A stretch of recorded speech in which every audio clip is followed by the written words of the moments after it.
My name is Jon Major, Jon Major, and I am the scientist in charge of the USGS Cascades Volcano Observatory. Can you tell us a little bit about what that role entails? That role is basically like being the director of the observatory. So I oversee the operations of the observatory, kind of help set the vision for the observatory and the scope of work that we engage in. Can you tell us a little bit about how the observatory came to be established? Yeah, so in 1980, when Mount St. Helens became restless and went into its phase of eruption, there was no observatory out here. The USGS had a couple of different groups. One group was based in Denver, and that was the group that would study the deposits in the field and the histories of volcanic eruptions throughout the Cascades. And there was another group from the USGS that was based out in Hawaii and based out of California that were doing a lot of monitoring work over in Hawaii at Kilauea Volcano and Mauna Loa Volcano. And so when Mount St. Helens became restless, those two groups came here and converged to study the volcano, to get a better sense, try to monitor what was happening at the volcano. And then after the volcano erupted, more and more of the USGS scientists and volcanology came out to the area to study the eruptive phenomena from Mount St. Helens. And then in 1982, the USGS created the Cascades Volcano Observatory. And how has the work of the observatory evolved over the years? Initially, it was all very much just focused on Mount St. Helens, trying to understand what had happened in 1980, really very detailed studies of the volcano deposits and the processes. And then over time, it began to broaden. We began to expand our studies to other volcanoes in the Cascades. Now that we knew what these volcanoes really were capable of doing, trying to better understand the histories of the volcanoes. So we spread out throughout the Cascades. And then over the past few decades, we've really taken on a lot more public outreach and public engagement, really trying to educate emergency managers about the volcanoes in their backyard, what those volcanoes are capable of doing, what the hazards are, and also expanding our monitoring network.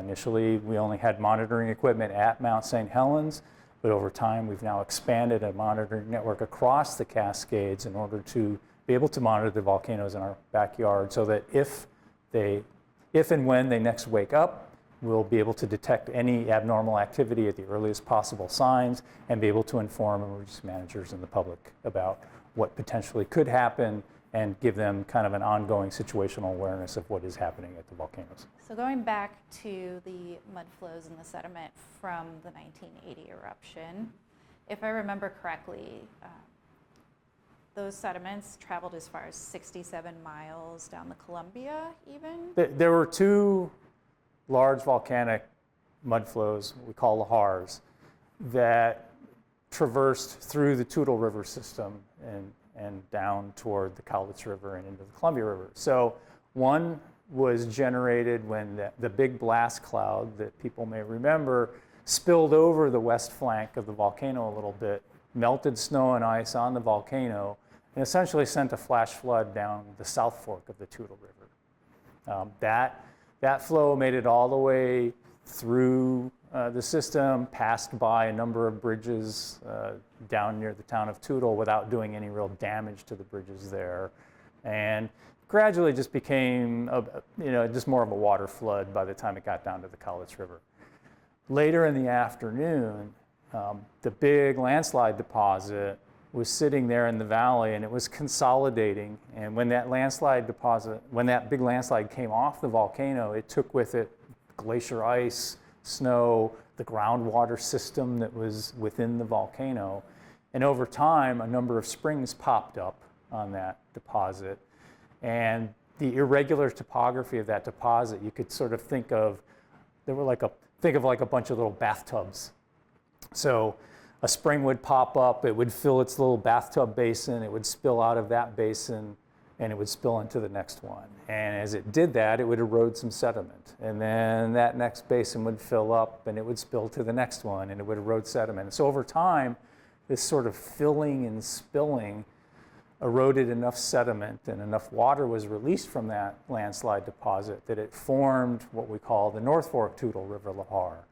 And that was about 10 times larger than the one that had come down the South Fork Toodle River. So that one made it all the way down the Toodle River system, into the Cowlitz River system, and ultimately into the Columbia River system. So yeah, some 60 odd miles from the volcano all the way down to the Columbia. So that was a really large lahar that traveled a very long distance.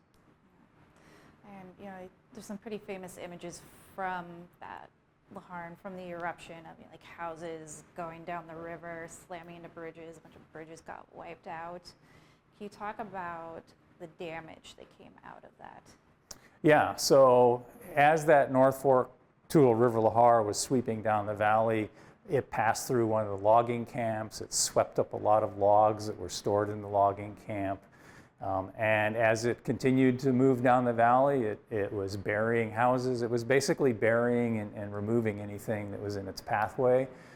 Yes, there's some pretty exciting footage about of a house that was actually caught up in the flow, and as it came down the valley, it hit one of the bridge structures and just kind of demolished. The bridge stayed intact, but the house became demolished. So that flow pretty much damaged all roads and bridges across the river, except for the interstate bridge, I-5. There's a bridge just upstream of I-5 called the Highway 99 bridge. That's the one that's in that image with the house slamming into it. There's a railroad bridge just immediately downstream of I-5. That bridge remained intact. And then if you go up the valley, there's a small community called Kidd Valley, and there's a bridge across the North Fork Toodle River at Kidd Valley, and that one remained intact. So I don't remember exactly how many bridges were across the river along that valley, but those are the 4 that remained intact. Everything else was damaged or destroyed. So looking forward, a big part of the work here is tracking activity, potentially being on the lookout for another event in the future. How do you apply what we learned from the 1980 eruption to preparing for another potential eruption? Sure. So a couple of things we've learned. In 1980, when the volcano first kind of reactivated and awakened, it took some number of weeks before the volcano actually erupted.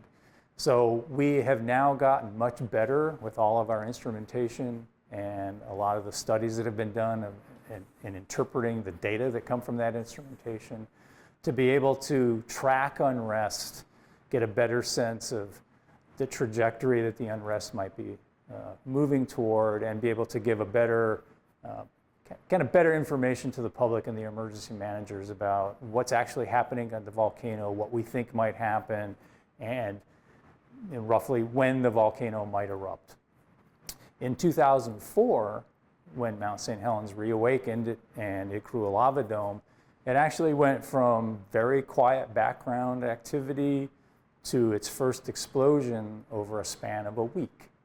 So we know now that Mount St. Helens, the next time it reawakens, could go from kind of what we see today, just really quiet on the landscape, to an explosion very rapidly. And so we've gotten, and our instrumentation now, we have a very dense network of instrumentation out there, and we've gotten much better at interpreting the data signals. So those are some of the really big lessons we've learned from the eruption and moving forward with our studies. And that's one reason why we have these monitoring networks around the volcanoes. When it comes to another lahar happening, are there precautions that have been put in place to try to mitigate future damage or to try to divert sediments, or anything in place to avoid the mass scale of what happened in 1980? Yeah, lahars are, depending on how they're triggered, whether it's hot material melting the snow or if it's a large lake that happens to breach a blockage, more likely than not, you're not going to divert these things. The best thing we can do really is to provide sufficient advanced warning information to the emergency manager so that they can get the word out to the public so the public can evacuate and get to higher ground. Realistically, a lahar, it's going to bury or destroy anything in its pathway. So we're not likely going to be able to engineer our way around really protections that are going to really protect infrastructure from a large lahar. But with the warning systems and our ability to detect things, we should be able to get information to the public and the emergency managers, hopefully then to get people out of harm's way so that we don't have loss of life. There will still be loss of property, but hopefully we can certainly minimize or eliminate loss of life. I'm sure there's many factors that can go into the severity of one, like you mentioned, glacier caps, or if it's by a lake, like does time of year, summer versus winter, make any difference with the amount of snow up there? Yeah, it all depends on the initiation mechanism. Sometimes lahars are formed in a variety of ways. If a volcano erupts and spreads hot material across the volcano, then snow and ice melt is an interaction with that hot material is the way that a lahar gets produced. So if an eruption happens in the middle of summer when there's minimal snowpack and the glaciers are relatively small, the lahar may be relatively small. If the same type of eruption happened in the middle of winter with a lot of snowpack on the volcano, then obviously there's more of a water source. The lahar potentially could be larger. If the lahar was triggered by a breaching of a lake, then the amount of snowpack on the landscape probably doesn't matter that much. It's how fast and how much water is actually being evacuated from the lake. Another way that lahars are formed are very large landslides off volcanoes, and if that material is particularly wet, it can transform directly into a lahar. And so the how big, how far, how fast is really going to depend on how large is the landslide and how mobile is that material. So the amount of snow, in that case, with snow and ice, isn't as directly influential on the size and mobility of the lahar. It's more how big is the landslide. So the amount of snow and ice on the volcano on a seasonal basis is really more influential if the lahar is triggered by hot material melting that, as opposed to a lake breach or a large landslide. Is there anything you would like to add about the current geological changes up there that you think would be good for people to know? The geological changes. Well, I think that the chances that we are going to see May 18th, 1980 size eruption again are relatively minimal. The volcano essentially gutted itself, so there's a lot less mass on the volcano now. And so the volcano now is in sort of a reconstruction period than a destruction period. So the big crater that was left after the large landslide is now gradually starting to fill up as new lava domes are growing. And this is part and parcel for the cycle of Mount St. Helens. Mount St. Helens has had a history of falling apart, regrowing, falling apart, and regrowing. And so now we're now going back into a regrowing phase. So I think more likely than not, the types of eruptions we're going to see at Mount St. Helens in the future are largely going to be dome growth eruptions. Mount St. Helens has produced some lava flows in the past, so depending on what type of magma might trigger and instigate the next eruption, potentially we could even see a lava flow maybe come out of the crater. If the magma that works its way up into the volcano again happens to be somewhat gas-rich, we could see some explosions. But I think that it's unlikely that we're going to see an eruption of the magnitude of what we saw on May 18th in 1980. For people interested in trying to track the volcano's activity themselves, how can they do that? Track the activity. So, as I mentioned, we have instrumentation network around the volcano. We're measuring three things in particular. We measure seismicity with seismometers. As magma works its way up into the volcano, it has to push rock out of the way. It has to break a pathway to get to the surface. And when it does that, it's going to generate earthquakes. So we've got a seismic network out there that's designed to monitor even tiny volcanoes. As magma pushes its way up to the surface, it's going to cause the ground to inflate a bit. Think of filling a balloon with water. As you pump more water into that water balloon expands and inflates. And so GPS technologies can detect very, subtle deformation of the ground surface. So we've got GPS units on the landscape. We can measure what we call ground deformation or ground changes from satellites. So there's satellite technologies that are employed. And then as magma gets closer to the surface, the gases that are trapped in that magma are going to be released. And so at Mount St. Helens, we have a couple of stations out there that are able to detect volcanic gases. So particularly our seismic data, that's all fed back to, well, all these data are fed back to the observatory. And on our website, we have the data streams from particularly our seismic stations. And so if the public is interested in watching what's going on at Mount St. Helens seismically or any of the other volcanoes in the Cascades, yeah, they can click on our website, they can go to our monitoring page on our website, and they can look at the data, the seismic data that's coming back. And looking forward, where would you like to see the observatory grow or achieve in the years to come? Yeah, so our mission at the observatory is threefold. One is to conduct research, and our research focuses on the eruptive histories of the volcano processes, and conducting hazards assessments, kind of taking all that research and all that knowledge we understand, that we gather and interpret and understand about the volcano and its histories, and translating that into hazard assessments that would be useful for the public to understand what the volcano in their backyard is capable of doing.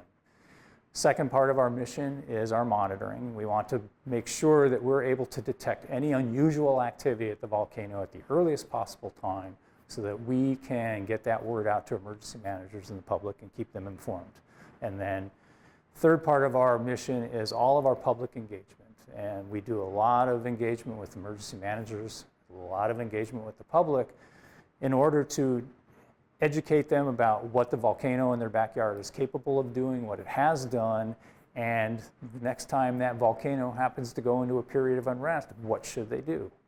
And so I think moving forward, it's really just continuing to push on all those fronts, just making sure that we have a very good understanding of what our volcanoes are capable of doing, and the research is always pushing the frontiers of understanding things, making sure that we have a really robust network built throughout the Cascades, and a network that hopefully we don't have to go out and maintain all the time, but that is robust enough that it's constantly feeding us data back. And then, that works in conjunction with our research, getting better at interpreting the volcanoes and what that monitoring data is telling us. And then really making sure that we're continuing to engage with the public, making sure everybody's educated about the volcano in their backyard, so that the next time one of these volcanoes goes into a state of unrest and potentially erupts, people will know what that volcano could do and what they should do. And you've been talking about educating the public. Like, is there one or two things that you would encourage our viewers to do on their own? It's just very easy to forget that, we have these wonderful geological phenomenons in our backyard. What would you like the public to keep in their mind? I would say just take advantage of the opportunities to learn about things. We are very engaged in social media. There's a lot of information we put out on social media, so people should, if they're interested, go and look up the information that we're putting out. If people have questions, send us an email. We have an Ask CVO website where people can post questions and we address them. So just, remain curious. Take the initiative to learn about the volcano in your backyard, and just make sure that you know where to go get information. Where are the credible sources of information? Where are the credible sites? And know exactly, if you want to find out information about Mount St. Helens, or if you want to find out about information about Mount Hood, know where to go to get that information. And a lot of that information is, our website, the CVO website, will tell you kind of where it is, and gives you information about those volcanoes. People can also sign up for what we call our volcano notification service. And so every week we put out a weekly update of what's going on in the Cascades. If for some reason any of our volcanoes happen to start showing signs of unrest and we had to change what we call the alert level, we would be pushing notifications out by that system. And it's a free notification service that people can subscribe to. That's a really good place to get information as well. And it's how we push information out to the public, one of the ways. How do you take what was learned from 1980 and how do you plan to apply it the next time an event happens? Yeah, so the eruption of 1980 it played out a bit like people had anticipated it might, and it also had a few surprises. So there had been quite a bit of study of Mount St. Helens prior to 1980. We knew the volcano was an explosive volcano. We knew that it had erupted frequently. We knew that it was capable of producing these large volcanic mud flows. We knew it was capable of producing what we call pyroclastic flows, which are these kind of hot, dry flows that can rush off a volcano. We knew that it was capable of ejecting large amounts of volcanic material into the atmosphere that would get carried downwind as this volcanic ash fall. So all of that was known. And when the 1980 eruption happened, what was a bit of a surprise was the magnitude of that, what they call the lateral blast, the big event that swept across the landscape. And so that went beyond the closure zone. In hindsight now, when we study, as we've learned more about those kinds of events, what we've learned is that a lot of the volcanoes in the Cascades, many volcanoes worldwide, collapse. So having that large landslide off Mount St. Helens was not something that was just unique to that eruption. In fact, we now know that's about the fourth time in the last 20,000 years that Mount St. Helens has had some sort of a large collapse landslide.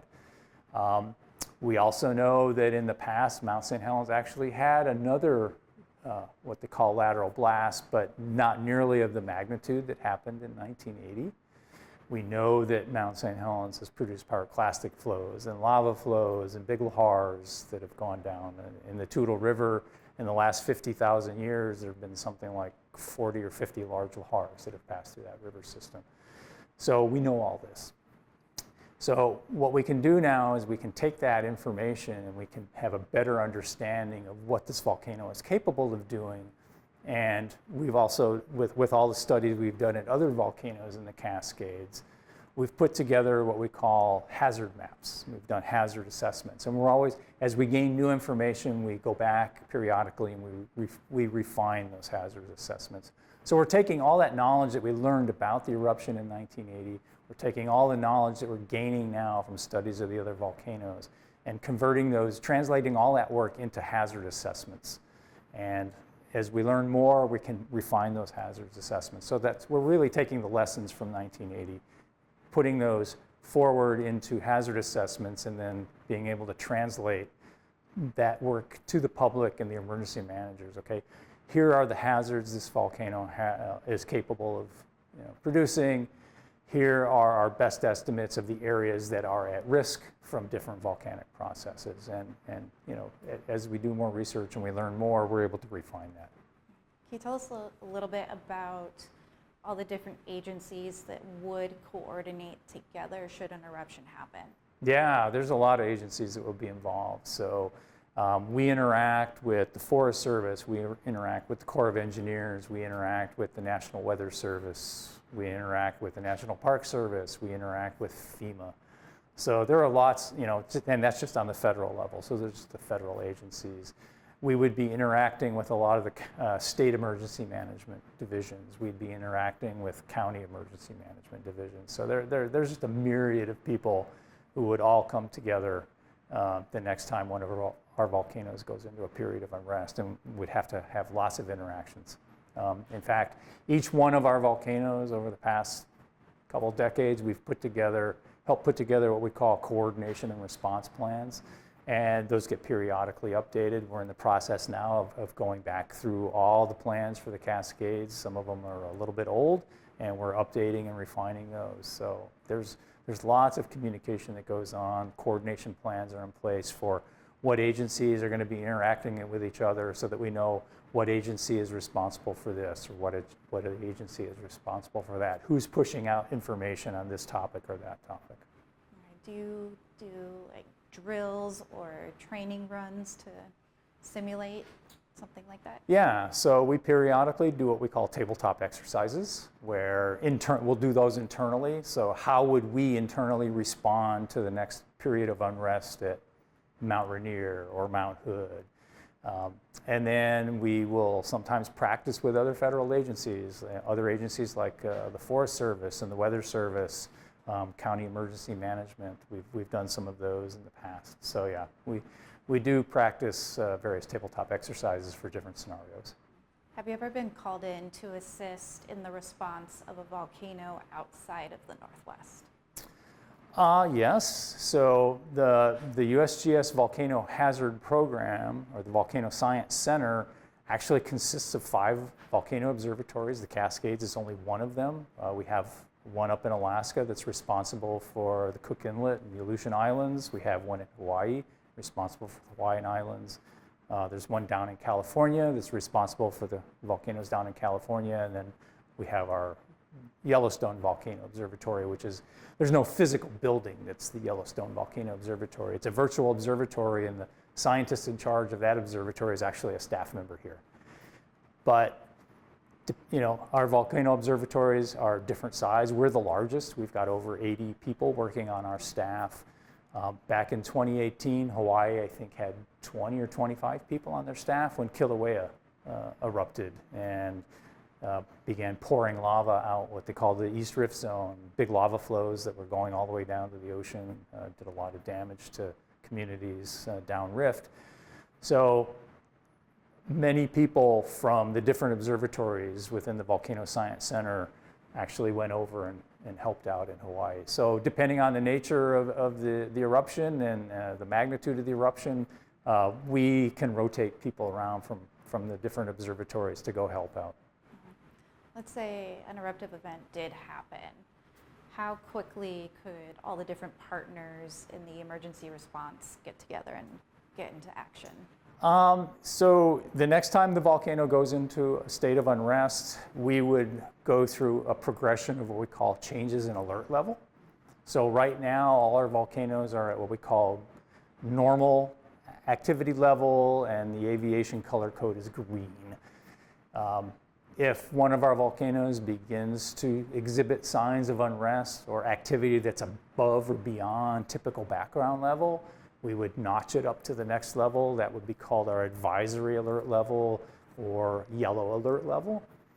And then if an eruption was either imminent or about to, either imminent or had already started, it was ongoing a little bit, but posed relatively local hazard, we would notch it up to what we call the watch level or orange status. And then if we have a major eruption going on, we'd be at warning or red status.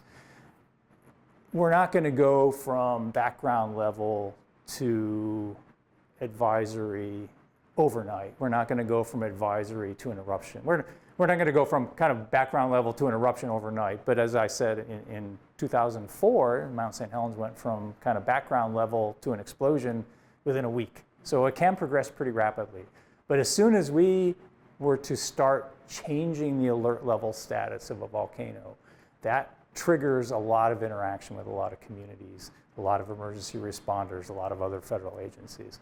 So as soon as we see any kind of unusual activity that would cause us to change the alert level status of a volcano, that would trigger interaction. So it would be pretty immediate. You know, we know a lot about the eruption from Mount St. Helens. A lot of people are going to associate that with the giant plume that came out, the explosion that came out the side, but that was not all that happened. We had the lahars, the mud flows, the sediment, debris. Can you talk a little bit about the work around that, and are there ongoing monitoring of those types of deposits or events today? Sure. So what happened in the aftermath of the eruption is that there was a lot of material deposited on the landscape. As your viewers may remember, there was a very large landslide, and it filled the upper part of the North Fork of the Toodel River Valley with really thick deposits of sediment. There were these large volcanic mud flows that went down multiple drainages around the volcano.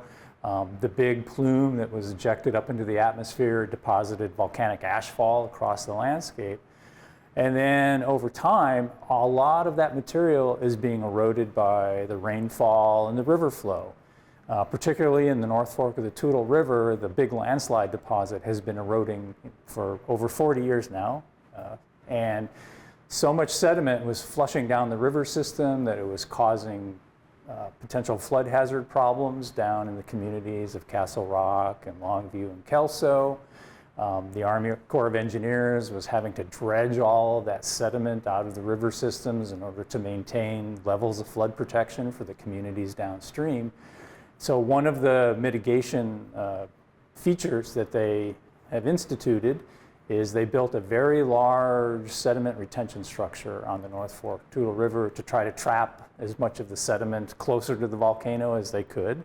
That feature is still on the landscape. It's still trapping sediment, but over time, what they call the trapping efficiency, the amount of sediment it's able to trap versus the amount of sediment that now is able to get past that structure, that ratio is changing, and so the Corps is still trying to figure out what are some of the best ways to trap more sediment there to continue to keep the levels of flood protection in the communities at safe levels.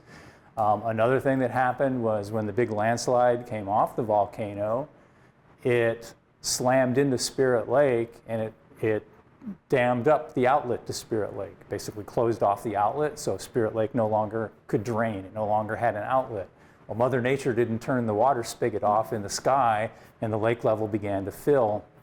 And so ultimately, the Army Corps of Engineers, they drilled a tunnel through bedrock to provide an outlet for Spirit Lake.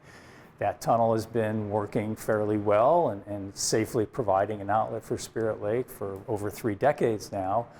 But when it was built on an emergency basis. It was built fairly rapidly. And when they drilled through the rock, they came across a few zones where the rock was weaker and not as good. And over time, Mother Nature's trying to squeeze the tunnel shut in a few places. And so the Corps of Engineers and the U.S. Forest Service have to go out and periodically maintain the tunnel. So there's an effort right now to try to investigate whether there are alternative ways of getting water out of the lake that require sort of less maintenance and manipulation and not having to worry about the tunnel squeezing shut or being unable to pass the water. So there's active investigations and studies ongoing now between the USGS and the U.S. Forest Service and the Army Corps of Engineers, trying to come up with potentially an alternative way of getting water out of that lake. The amount of sediment that is flushing down the river systems has been slowing over time, but it's still above what it was pre-1980, and so that continues to have pretty significant societal effects. Talking about the drainage tunnel from Spirit Lake to the Toodle River, I read that is there kind of like a fault line or like a split between the rocks that are moving? Yeah, so there are weak zones. They call them shear zones. It's just that the rock there is less competent than the surrounding rock. And so those are the places where the tunnel's trying to deform and squeeze shut. And at its thickest, there's something like 1,000 feet of rock above the tunnel. And imagine the weight of 1,000 feet of rock trying to squeeze down on that tunnel. And so the zones where the rock is weaker, these so-called shear zones, those are the places where the tunnel deforms a bit. And so every so often, maintenance has to be done on the tunnel. Kind of like, for lack of a better term, it's like the giant roto-rooter. They have to go out and kind of ream out the tunnel a bit, get it back to the proper shape, and get it reinforced. Yeah. And I believe you mentioned this, and I've read about this as well. There is a process in place to find like a better, more permanent solution. Are you familiar with some of the different options that are being floated? Yeah, there are a variety of options being considered right now for alternative outlets to the lake. One is just to do a bunch of maintenance on the current tunnel, maybe maintain the current tunnel as the primary outlet. Another possibility is maybe drill another tunnel in a different direction, maybe off to the east side, a different drainage. Another option is to construct some sort of an open channel across the big landslide deposit so that it doesn't drain through the tunnel but would drain through something that looks more like a river channel that people are used to seeing. So there are a variety of options on the table. at the moment, and they're all being investigated and studied, and feasibility analyses are being conducted. And hopefully sometime in the next, I don't know, maybe over the next year or two, some final decision will be made.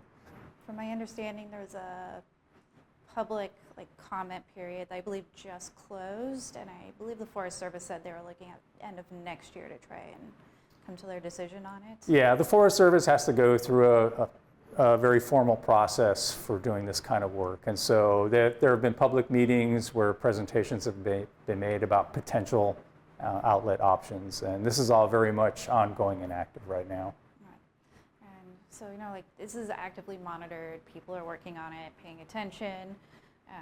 There's no imminent threat to communities downstream at this point. I'm just curious if we could kind of just talk about the impact or the importance of making sure that tunnel issue is mitigated, and then just also kind of reiterating if it is or not much of a threat to the community right now. Yeah, so right now, the tunnel that drains Spirit Lake, it's still doing what it needs to do. It's still a very effective way of getting water out of the lake. The challenge becomes if there are repairs that are needed for the tunnel, if parts of the tunnel deform and it has to go in and it has to be repaired, the head gate that controls the inflow into the tunnel has to be closed. And when you have to close off the tunnel to do the repairs, that allows the lake level to rise.